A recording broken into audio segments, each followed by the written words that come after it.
Hello friends, welcome to my YouTube channel online learning website GK Lucent नीति में। दोस्तों, आपका स्वागत है। भारतीय संविधान में हम लोग आज बात कर रहे हैं मतदाता का फोटो पहचान युक्त पहचान पत्र परिसीमन आयोग के बारे में और भारतीय राज्य व्यवस्था में वरीयता अनुक्रम। मतदाता का फोटो युक्त पहचान पत्र निर्वाचन आयोग द्वारा 1993 के चुनावों में जाली मतदान और कुछ मतदाताओं पर नियंत्रण के लिए मतदाता के फोटो युक्त पहचान पत्र का उपयोग किया गया। पंजीकृत मतदाताओं को फोटो युक्त पहचान पत्र जारी करने का अधिकार मतदाता सूची है।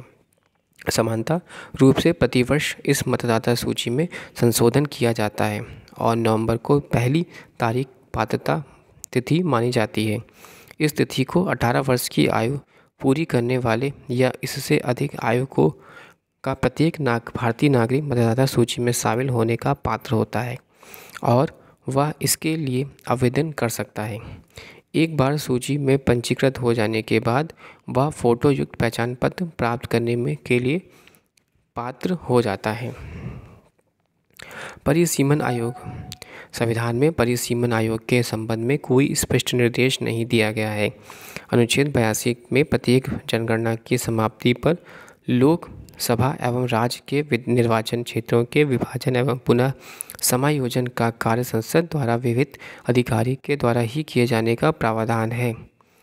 42वें संविधान संशोधन अधिनियम द्वारा संविधान के अनुच्छेद 82 में संशोधन कर परिसीमन पर वर्ष 2000 ईस्वी तक के लिए रोक लगा दी गई है थी।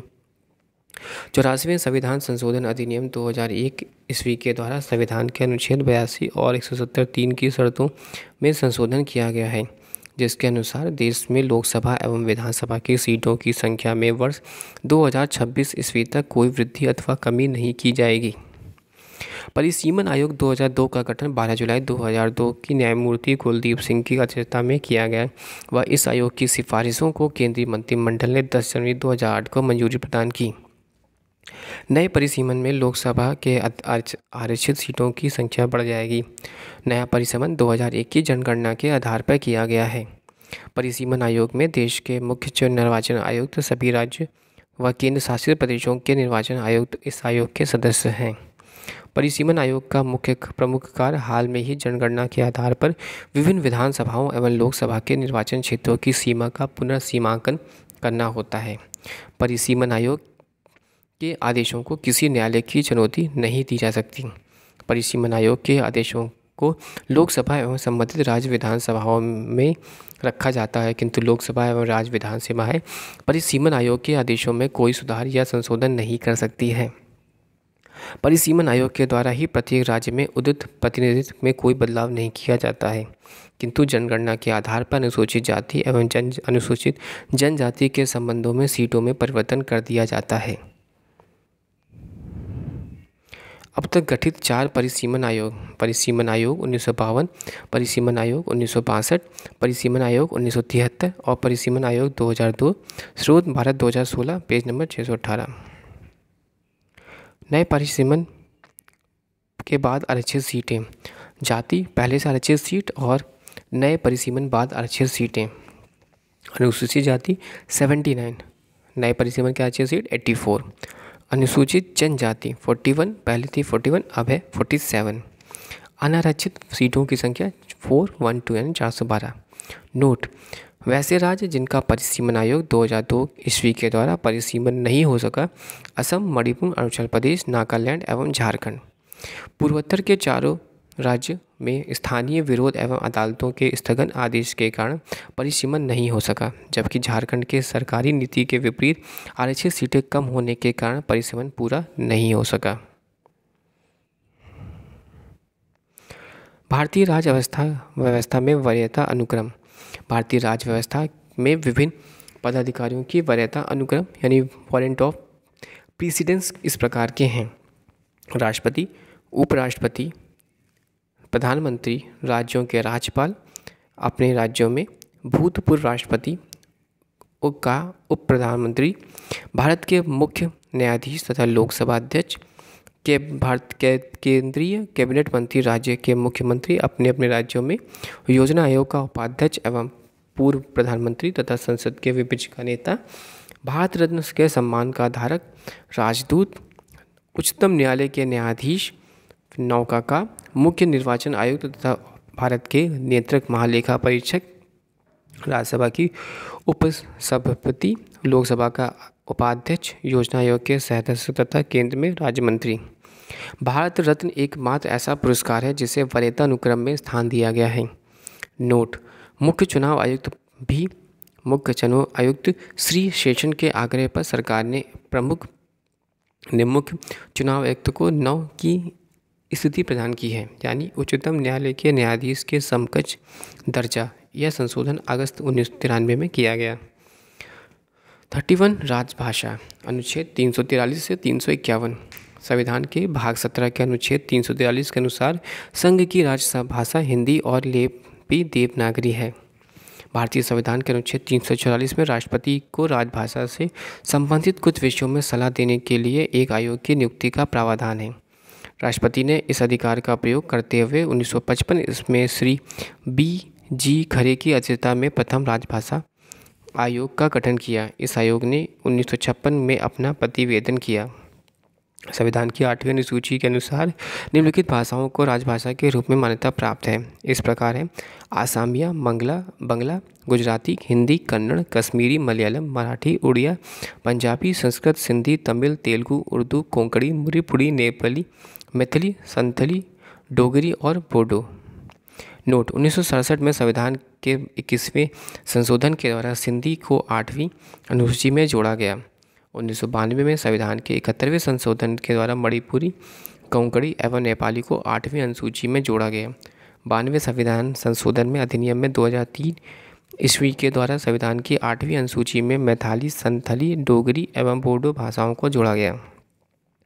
राज्य की भाषा। संविधान के अनुच्छेद 345 के अधीन प्रत्येक राज्य के विधानमंडल को यह अधिकार दिया गया कि वह विधि द्वारा राज्य के राजकीय परियोजनाओं में से सब या किसी प्रकार की किसी के प्रयोग के लिए इस राज्य में प्रयुक्त होने वाली भाषाओं में से किसी भी एक या अनेक या अन्य के अंगीकरण कर सकता है, परंतु जब तक राज्य का विधानमंडल विधि द्वारा अन्यथा उपबंध ना करे तब तक राज्य के भीतर उन शासकीय परियोजनाओं के लिए अंग्रेजी भाषा का प्रयोग किया जाता रहेगा जिनके लिए इसका इस संविधान के प्रारंभ में ठीक पहले प्रयोग किया जा रहा था।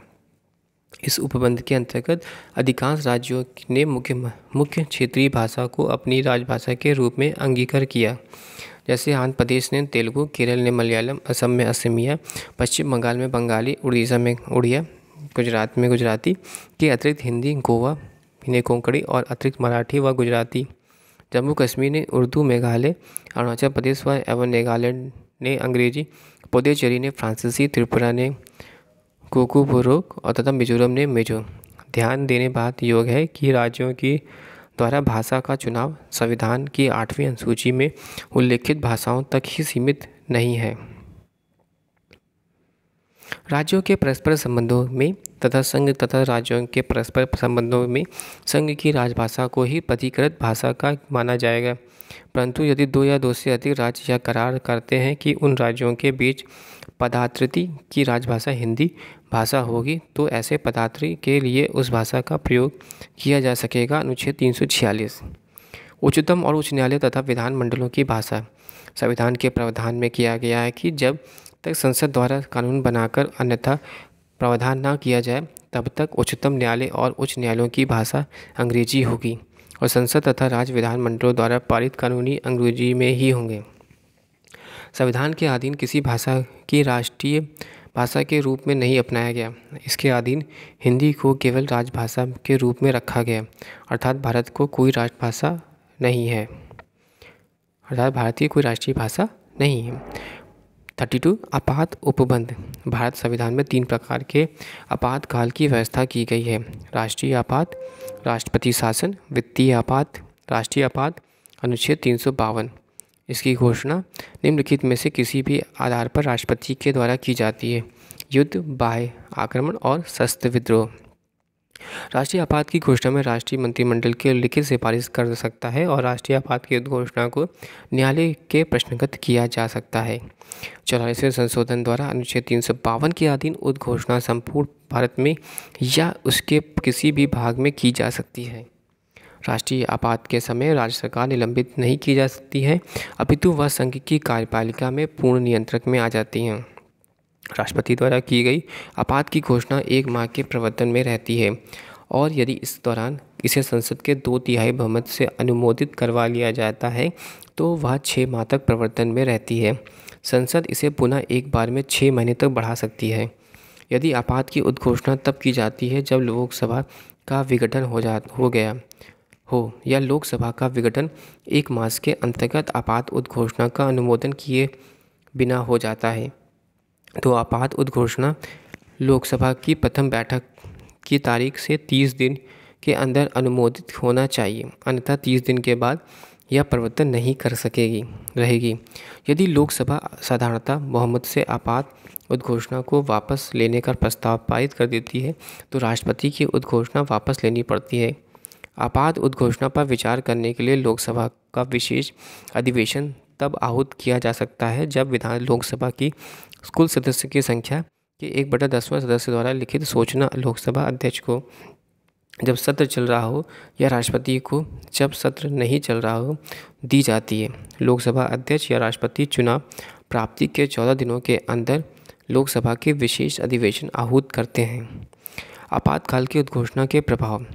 जब कभी संविधान के अनुच्छेद 352 के अंतर्गत काल की उद्घोषणा होती है तो इसके प्रभाव होते हैं। पहला, राज्य की कार्यपालिका शक्ति संघीय कार्यपालिका के अधीन हो जाती है। दूसरा, संसद के विधायी शक्ति द्वारा राज्य सूची में संबद्ध विषयों पर विस्तृत हो जाती है, अर्थात संसद की राज्य सूची में वर्णित विषयों पर कानून बनाने का अधिकार प्राप्त हो जाता है। अतः केंद्र तथा राज्य के मध्य विधायी शक्तियों के सामान्य वितरण का निलंबन हो जाता है। यद्यपि राज्य विधायिका निलंबित नहीं होती है तो संक्षेप में विधान संघीय की जगह एकात्मक हो जाता है। संसद द्वारा आपातकाल में राज्यों के विषयों पर बनाए गए कानून आपातकाल की समाप्ति के बाद 6 माह तक प्रभावी रहते हैं। तीसरा, जब राष्ट्रीय आपातकाल की उद्घोषणा लागू हो तब राष्ट्रपति केंद्र तथा राज्यों के मध्य करों के संवैधानिक वितरण को संशोधित कर सकता है। इसके तात्पर्य यह है कि राष्ट्रपति केंद्र के राज्यों को दिए जाने वाले धन को कम अथवा समाप्त कर सकता है। ऐसे संशोधन जिसे उस वित्त वर्ष की समाप्ति तक जारी रहते हैं जिसमें आपातकाल समाप्त हो जाता है। राष्ट्रीय आपातकाल की स्थिति में लोकसभा का कार्यकाल इसके समान काल 5 वर्ष से आगे संसद के द्वारा विधि बनाकर एक समय में 1 वर्ष के लिए कितने भी समय तक बढ़ाया जा सकता है, किंतु यह विस्तार आपातकाल की समाप्ति के बाद 6 माह से ज़्यादा नहीं हो सकता है। उदाहरण के लिए 5वीं लोकसभा 1971 से 77 का कार्यकाल 2 बार एक समय के 1 वर्ष तक बढ़ाया जा सकता है गया था। अनुच्छेद 358 एवं 359 राष्ट्रीय आपातकाल में मूल अधिकार पर प्रभाव का वर्णन करते हैं। अनुच्छेद 358 अनुच्छेद 19 द्वारा दिए गए मूल अधिकारों के निलंबन के संबंध में, जबकि अनुच्छेद 359 अन्य मूल अधिकारों के निलंबन अनुच्छेद 20 और 21 द्वारा प्राप्त प्रदत्त अधिकारों को छोड़कर संबंधित है। अनुच्छेद 358 के अनुसार जब राष्ट्रीय आपात की उद्घोषणा की जाती है तब अनुच्छेद 19 द्वारा प्रदत्त 6 मूल अधिकार स्वतः ही निलंबित हो जाते हैं। दूसरे शब्दों में, राज्य अनुच्छेद 19 द्वारा प्रदत्त 6 मूल अधिकारों को कम करने अथवा हटाने के लिए कानून बन सकता है अथवा कोई कार्यकारी निर्णय ले सकता है। ऐसे किसी कानून अथवा कार्य को इस आधार पर है कि अनुच्छेद 19 द्वारा प्रदत्त 6 मूल अधिकारों का उल्लंघन है, चुनौती नहीं दी जा सकती है। जब राष्ट्रीय आपातकाल समाप्त हो जाता है तो अनुच्छेद 19 स्वतः ही पुनर्जीवित हो जाता है। 1978 के 84वें संशोधन अधिनियम के अनुच्छेद 358 की संभावना पर 2 प्रकार से प्रतिबंध लगा दिया गया है। प्रथम, अनुच्छेद 19 के द्वारा प्रदत्त 6 मूल अधिकारों का युद्ध अथवा ब्रह्म आक्रमण के द्वारा आधार पर घोषित आपातकाल ही निलंबित किया जा सकता है, ना ही सशस्त्र विद्रोह के आधार पर। दूसरे, केवल उन विधियों को ही जो आपातकाल में संबंधित है चुनौती नहीं दी जा सकती है तथा ऐसी विधियों के अंतर्गत दिए गए कार्यकारी निर्णय को भी चुनौती नहीं दी जा सकती।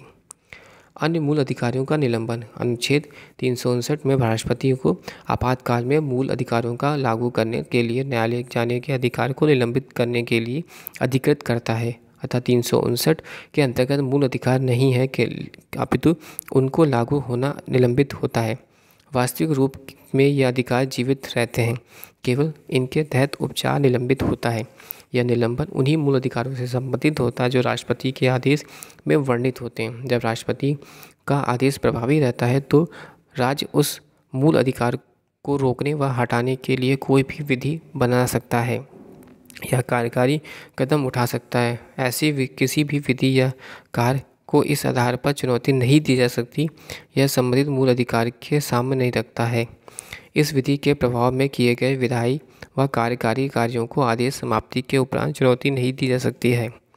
44वें संविधान संशोधन अधिनियम 1978 और अनुच्छेद 367 के क्षेत्र में 2 प्रतिबंध लगाता है। प्रथम, राष्ट्रपति अनुच्छेद 20 तथा 21 के अंतर्गत दिए गए अधिकारों को लागू करने के लिए न्यायालय में जाने के अधिकार को निलंबित नहीं कर सकता है, यानी अपराध के लिए दोष सिद्धि के संबंध में संरक्षण का अधिकार अनुच्छेद 20 तथा प्राण और दैहिक स्वतंत्रता का अधिकार अनुच्छेद 21 आपातकाल से भी प्रभावी रहता है। तृतीय, केवल उन्हीं विधियों को चुनौती से संरक्षण प्राप्त है जो आपातकाल से संबंधित हैं, उन विधियों व कार्यों को नहीं जो इनके तहत बनाए गए हैं। Thanks for watching and sharing.